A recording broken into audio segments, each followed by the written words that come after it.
Welcome back to another episode of ROC Boys Football. Getting back on our position rankings. We've been ripping a lot of mock drafts, talking some different positions. We are on to the offensive tackles. We'll be giving you guys our top 5 offensive tackles for the 2023 draft. Again, before we get into it, I just want to say thank you to you guys, especially the draft community. Like when it gets into the nitty-gritty, the position rankings, a lot of you guys have shown a ton of support. We love talking prospects almost more than doing the mock drafts. The evaluation is what the boys really do like. So again, if you enjoy the content, consider subscribing to the channel. We'll probably be doing a couple live sessions on Saturday, showing you guys our whole big board, talking different players at different positions. But again, if you do like that content, consider subscribing. Get in the comment section below as well. Guys, let's get into some offensive tackles. I'm gonna let you guys lead this discussion because you guys do specialize in the trenches on the offensive line. So my number one offensive tackle, and he's picking up steam, is Paris Johnson Jr. ROC, I want to start off with you because you're a little bit lower on him than I am. Thoughts on Paris Johnson here? Yeah, he's my OT4, but it's not because I don't like him. I mean, yeah, bro me all you want. I just have guys like Peter Skoronski, Anton Harrison, and Broderick Jones ahead of him just because I think they're cleaner prospects as of right now. I mean, you can kind of make the case Broderick Jones isn't the cleanest of prospects, but with Paris, I mean, ever since high school, I remember him coming out and just being a road raider, just getting the defenders' faces, burying them in the dirt. I think he struggles sometimes with like being a leaner and the inside foot. The same with DeJuan Jones, is kind of gets passive. But no, I like him a lot. I think that he's going to be a day one starter in the NFL, and he should be a top 15 pick. It's just this offensive tackle class is so deep. I would like to get your guys' takes on this offensive tackle class because you look back to last year. Like I'm probably taking those top 3 tackles, Evan Neal, Ickey, and Charles Cross. I think all 3 of those guys would be offensive tackle number ones in this class. And I do like Paris Johnson. I think the ceiling is extremely high for him. But this offensive tackle class, in terms of like the top end talent, I don't think is quite there from what we saw in 2022. No, that's 100% true. But last year also was like a tackle class that, I mean, it should have had 3 top 10. That's how good it was. It did have 3. I actually think this tackle class is pretty strong. It just doesn't have the real high end, like perfect tackle, like a Charles Cross, like an Evan Neal, Ickey. Yeah. Those guys were like, I mean, you really had to like hunt for a hole in their game. You look at, I personally think like looking at your list, you're getting a little like tired of Peter Skoronski, and he came in as tackle 1. And I think a lot of people like to kind of find reasons for him not to be tackle 1 at this point. I don't know. Again, that just same with Michael Mayer. Like people like get a little tired of him. They've been talking about him forever. But Peter Skoronski, like, there's not a ton of holes in that game. It's just maybe he doesn't have the ultra high end, like Hall of Fame tackle potential, like maybe Johnson does. Yes, Johnson does. But he's an ultra. I mean, he is by far the best tackle in terms of the tape this year. Not even close. And I completely agree, but I worry about what you just said. Like, I think Paris Johnson is a guy that can be an elite all-pro tackle. And to what ROC said, like I actually agree with a lot of what he had. He's probably, in terms of like, as a polished pass protector, probably not in the top 3 of this class. 12 hurries, 13 hurries in 2021. Like people get into his chest, and I think he has to clean some stuff up in pass protection. But man, is he an athlete. Like getting out of the stands, just road grading people over, like the athleticism, the explosiveness, the play strength, especially in the run game, is all there. And I don't see a reason why he can't clean up the pass protection and have that come along because he's a good enough athlete. He's strong enough. So I think he's a guy that when you get him to the next level and you start cleaning up some parts of his game, like he can be by far the offensive tackle 1 in this class. And really the only guy that I think has a even close to as high of a ceiling is Broderick Jones from Georgia. Yeah, I think the eye test is really important, especially with offensive tackle. And I think he's got the best score on the eye test. I mean, Skoronski's got some arm length issues. Broderick Jones, I mean, he's 311 pounds, but he kind of looks thinner. He could add some weight, but Paris Johnson has the size and athleticism, like you're saying. So maybe a little bit of a project as a pass protector, but I mean, you just take the traits and you take the run blocking ability and you run with it. Agreed. All right, moving on to number 2. I have Broderick Jones. ROC, I know you're very, very high on Broderick Jones. Thoughts on Broderick Jones here? Yeah, like I said, he's a little thin. It looks like he's thin, but he's 311 pounds. So I think he could add some more weight to that frame. Watching him in the I think it was a conference championship, or it might have been the playoff. Like, yeah. I mean, you watch him go out in space and just take on corners and safeties, and he's just an athlete. He can get out there, no problem. Again, I think his footwork needs some help. Some of his leverage with his hands needs a little bit of work, but he's my offensive tackle 3, and it's just because of the pure upside. Yeah. I think it's razor tight with him and Paris Johnson, because they're both guys who, again, by far probably the highest ceilings in this class, but both, when you watch, you just like, there's a lot to be desired. I mean, like, you look at Broderick Jones, there's times where he's not moving his feet in the pass pro and he's just grabbing. And I mean, those type of things, like, he was even getting exposed a little bit in college. Like, those mistakes, you make them in the pros, you're going to get beat all the time. But again, then you look at other parts, his ability to play in the run game. Obviously with Georgia, they asked him to do a lot. He's out in space on a lot of tosses. He's out in space on screens. They're running power, and he can do all of that. So he's got something in the run game you obviously see. But again, as much as he has that athleticism, he's got the length, he's got everything you want. You just got to see a more clean game in the pass game, because there's too much of it looked like kind of elementary a little bit. And he's a guy that you'll notice in my ranks, like, especially with these offensive tackles, I'm leaning towards the ceiling. And that's why I have a guy like Paris Johnson Jr. as my number 1 tackle. That's why Broderick Jones is number 2. And you said it best. Peter Skoronski has the best film in this tackle class. But in terms of, like, finding the all-pro tackle, I think Broderick Jones, Paris Johnson Jr., those are the guys who have the chops to do that. Broderick Jones, well, you mentioned it, like, his ability to play in space. Georgia loved attacking the perimeter with the run game. Broderick Jones is elite at working up to linebackers, picking up safeties at the next level. I think he can do some of that stuff that just Peter Skoronski, quite frankly, doesn't have the athleticism to do. And when you have the question of, like, okay, can he clean it up at the next level? Is there a reason to think that he can't? I don't see a reason why a guy like Paris Johnson Jr. or Broderick Jones are going to have any trouble cleaning up their game a little bit at the next level. And I think the all-pro potential is there for both of them. I mean, especially Broderick Jones, because he's really played only 1 year of college football. I mean, he came in some spots. At some point, like, they told Jamari Salyer, we're going to kick you back into guard because we want Broderick Jones playing left tackle. Like, that's how good. And you see how good Jamari Salyer's been for the Chargers, and someone we loved in the draft process last year. Like, Broderick Jones was arguably better than him as a second-year player at Georgia. Like, I just think there's so much to love about this dude.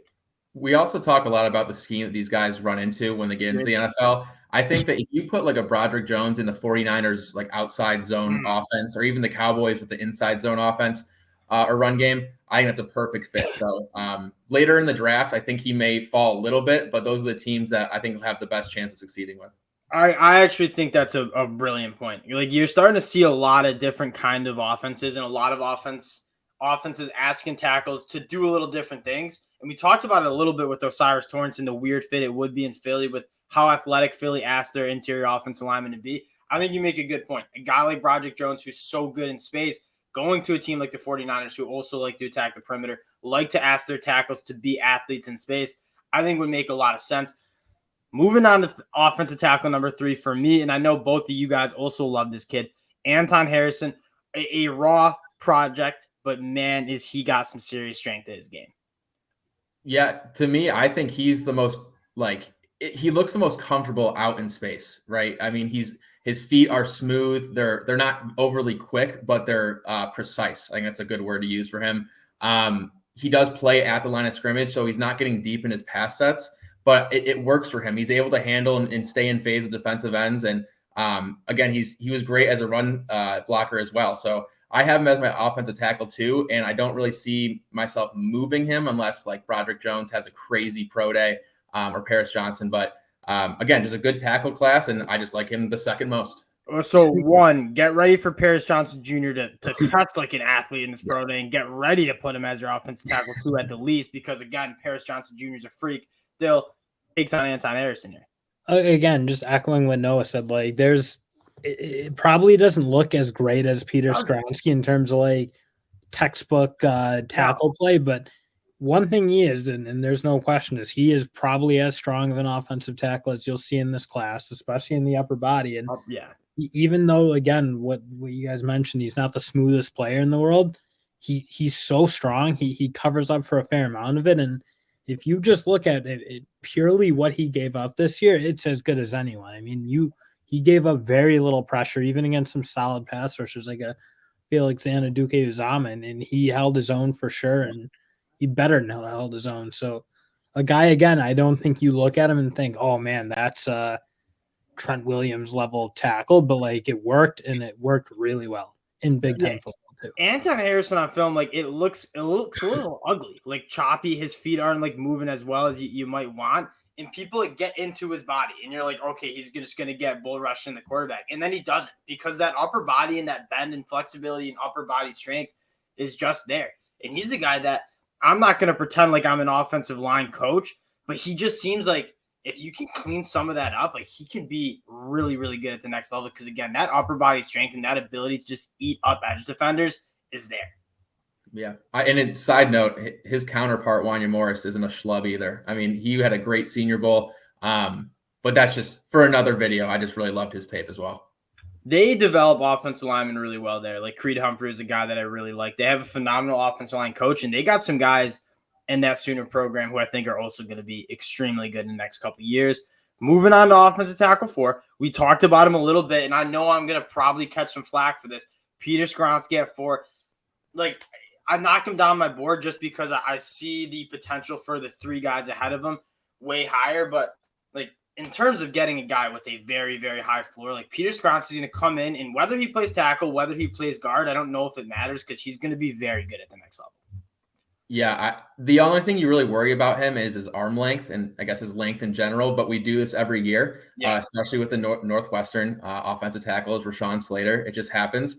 But to me, if anything, he has position flex. Like, okay, you want to play him at guard, that's fine. He can also do it at tackle. He's shown to do that in the Big Ten.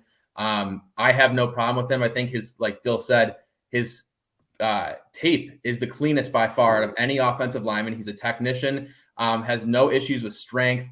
And he has got super strong hands. I love him. He's my offensive tackle 1. And I think that people like just get sick of talking about him. So they just move him down their boards and like the bigger, better, I guess, athletes. So I'm just going to keep him at offensive tackle 1. I'm not mad about being wrong with him. And I mean, I could be guilty of like what you're talking about. Like he's been like the best offensive tackle all year. You watch the film and like, there's no holes you can poke in this guy's game besides like potential upside ceiling. And he plays for Northwestern, and Northwestern guys just get overlooked because it's probably the most boring college football program in the Big Power 5.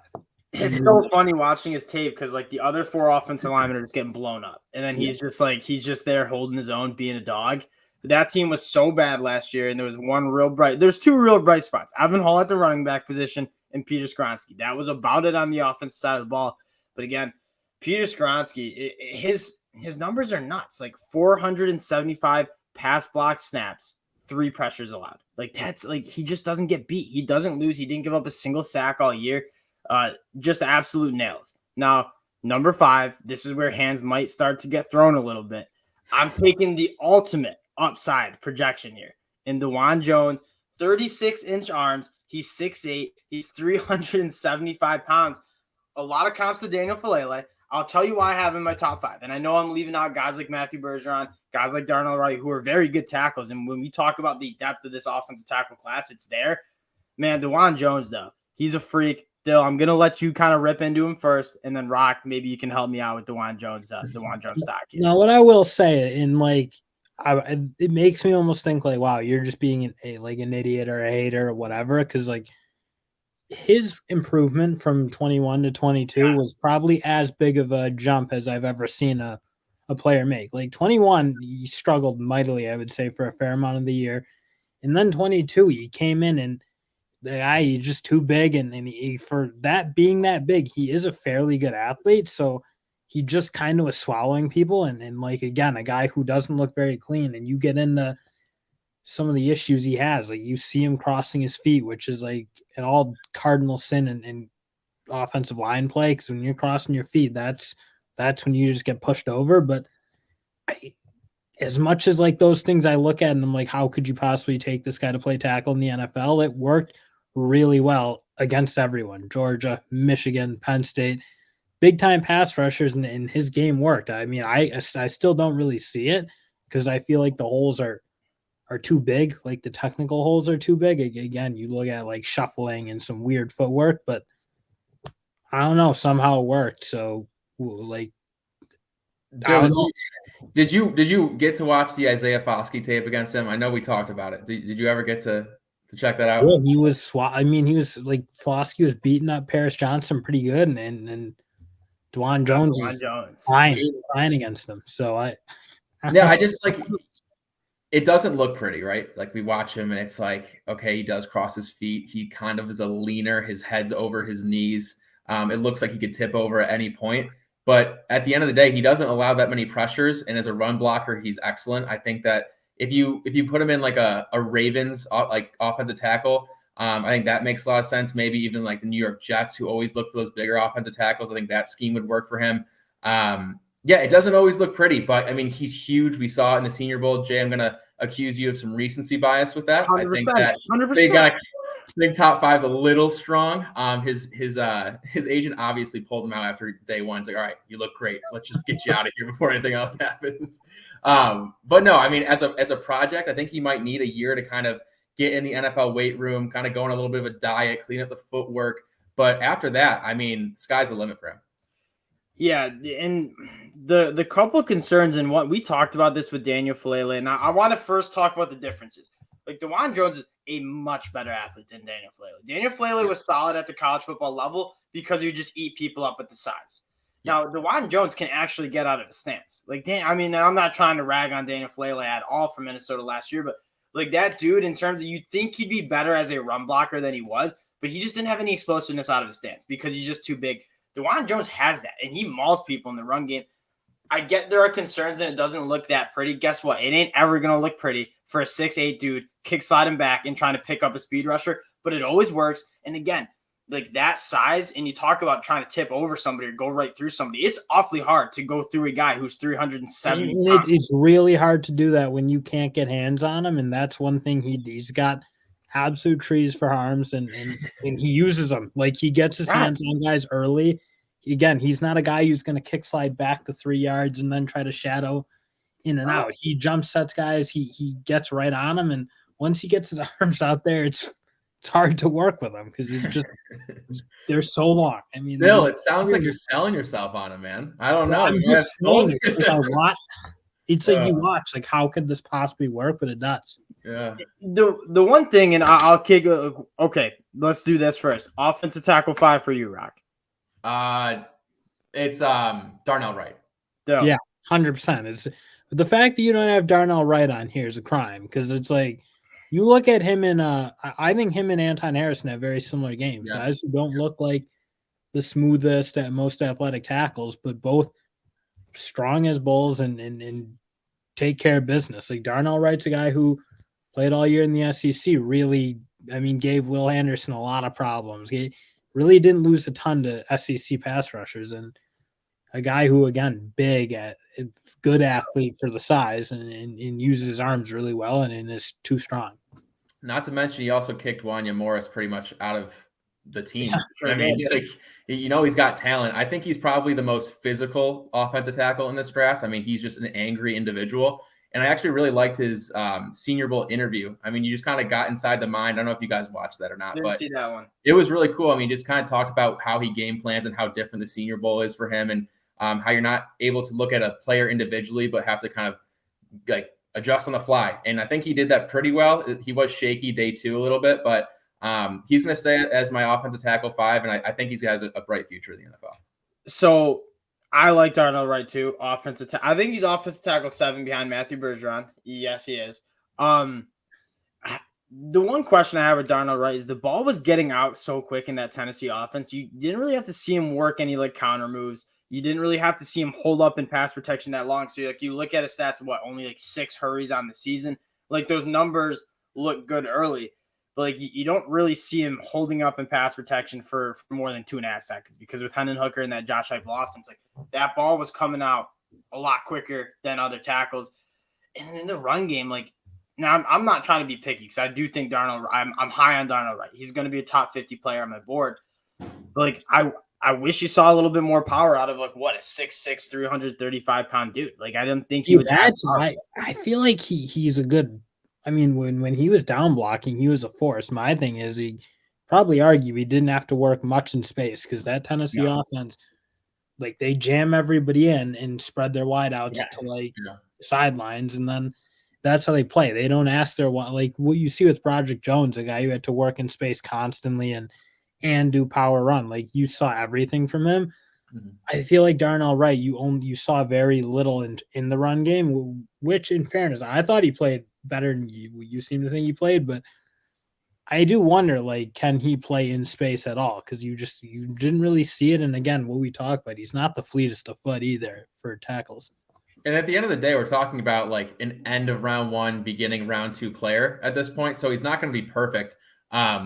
But I think he has the traits again to really show in the NFL. So I'm not too worried about his play strength. I think that he's athletic enough to play out in space. I know we didn't see it that much, but I mean, I just like his mentality and his temperament on the field. So I'll take that. I do too. I'm a huge fan of him. Yeah, like no doubt. All right, guys who didn't make your top 5 that you want to give just some shout outs. I'll start with Matthew Bergeron. I think both of you guys from the group chat would echo that. Matthew Bergeron's another guy that will be a top 50 tackle, and we'll probably get talking to him during those live streams when we talk about deeper in our position rankings. Had a phenomenal Senior Bowl. When you talk about like the only guy in college football who's able to block Jared Verse, like that was Matthew Bergeron when he was at Albany. Yeah, I mean, some people think his footwork's a little bit frantic. I love it. I think he's able to stick his feet in the ground and in pass protection. And again, he stuck with Jared Verse the entire game, which was awesome. He's an athlete, and he's also I was trying to find his weight. It said he was like 305. Oh, he's listed at 320. He looks like he's like 290 pounds. So I mean, that's like weird. Him versus Anton Harrison, like no shot. Anton Harrison weighs less than Bergeron. Yeah, it's not true. I don't know. We need to wait for like the combine numbers to come out. But like, I mean, if he's actually 320 pounds and he looks like that, he could be 350 and then just be an absolute tank. You just got to give him a year to kind of thicken up a little bit. Because that was the one issue with him is he's definitely not one of the stronger tackles in this class, but probably got as good a feet as anyone next to Skoronski, maybe even better. So 323 at the Senior Bowl. 320. What? Yeah, I'm surprised too. Where is his weight? Like, where is it hiding? That's crazy. And those legs and those. But I agree with you in the sense that he doesn't look that heavy because his feet are. I think he's a great athlete. I think he's a really, really good athlete in space. So he's a guy that's sitting at offensive tackle 6. Him and Darnell Wright, razor tight for me. And the other tackle, I want to talk Cody Mock. Like, I think we all agree right now he's a guard at the next level. Yeah, no, I think he's a guard or center. They were playing him at center in the Senior Bowl a little bit. He didn't look that comfortable. But the first time I watched him, I hated him. And then I watched him again. I'm like, okay, you kind of see it. He was a converted tight end, and then he played kicker in high school as well. So, I mean, he's got like some athleticism to him. He's also great in the run game. I think that the scheme kind of protected him like a lot of these other guys from like sustaining blocks as a pass protector. But right now he's my offensive guard too, just because I think he can make the transition so well. I will say when like we've gotten a fair amount of NC State or North Dakota State offensive line prospects, and frankly, I'm not sure that they've panned out as well as everyone hopes. I mean, you look at Radon, he's really not a starter. Yeah. Billy Turner is a decent guard, but not a guy who, I mean, where he was picked, I don't think he's quite filled out to that frame. I do question, like, I feel like we always caught up in these small school offensive linemen and want to make them out to be the next first round pick. But again, you look at Trevor Penning from last year. I don't think he's going to be worth quite where he was taken. Oh, hold on. He was playing pretty well for the Saints. I mean, like, he also got hurt. So I'd give him another year. Bill just hates Trevor Penning. We just need to get over it. Yeah, I do. Well, I don't either. I don't like him there. So. Kind of a douche. So, but I think Cody Mock's probably the most, like, the cleanest prospect out of all the guys you named from North Dakota State. I think, like, he's a little bit of a different level than the rest of the guys, but I do understand what you're saying. He's hard to evaluate his film. 1, hard to find North Dakota State film. 2, like, they don't ask him to pass protect that. Like, they just run the football a lot, and, like, the scheme that they run, you don't see that at the next level. Like, they play a lot of fullbacks, and you mentioned it best. Like, when they go to pass, like, it's a lot of protection. It's a lot of play action. Cody Mock's a guy that I think is going to be a guard, and I think you're right. I think he's going to be a solid guard. And when you look at your interior offensive line, I don't think he beats out a guy like Osiris Torrance, but he's going to be right in there for like guard 2, 3, 4, 5. Yeah, I agree. Anybody else you guys think of when you're looking at tackles? I mean, I talked about Wanya Morris a little bit. I love him. I mean, Jalen Duncan kind of upset me as a Maryland fan with his performance in the Senior Bowl and this year. Didn't really live up to his potential. But after that, I haven't really watched too many other guys. No, I think it felt like, I don't know, a guy like Blake Freeland came up and he was high on people's boards. I don't know that I see it. I think at best he'll be a decent guard, but I don't see tackling. And 6'8", 305 guard. Feed me it. Well, it's just like, I don't know where it's like, I don't see that playing tackle. So I don't know where else you're going to put him. Yeah, I don't know about do it as guys I want to mention as like potential top 5 guys. Cause I think, also, Connor Galvin, like, what happened? Yeah, Why? No. You just, I know. It's like, but he came in. We were talking about him and Skoronski being like 1 and 2, and no, just didn't shake out. Couple Baylor guys like Siaki Ika had to say I was like very excited, had those guys high on my like preseason board, and just like they kept getting moved down. I think that about sums it up because again, you talk about like the elite guys like the Paris Johnson, Skoronski, Broderick Jones, Anton Harrison, and then I think you can lump like Darnell Wright, Matthew Bergeron, and then DeJuan Jones kind of into that next tier of tackles. That'll about tap me out. We're running on 26 minutes, so we'll get off again. Appreciate you guys for checking us out. The offensive tackle class, it's nitty gritty. So the guys y'all who have been watching, we appreciate. If you do enjoy the content, consider subscribing to the channel, and we'll talk to y'all next. We got running backs coming out next for our position rankings. We appreciate you guys. We'll talk to y'all later.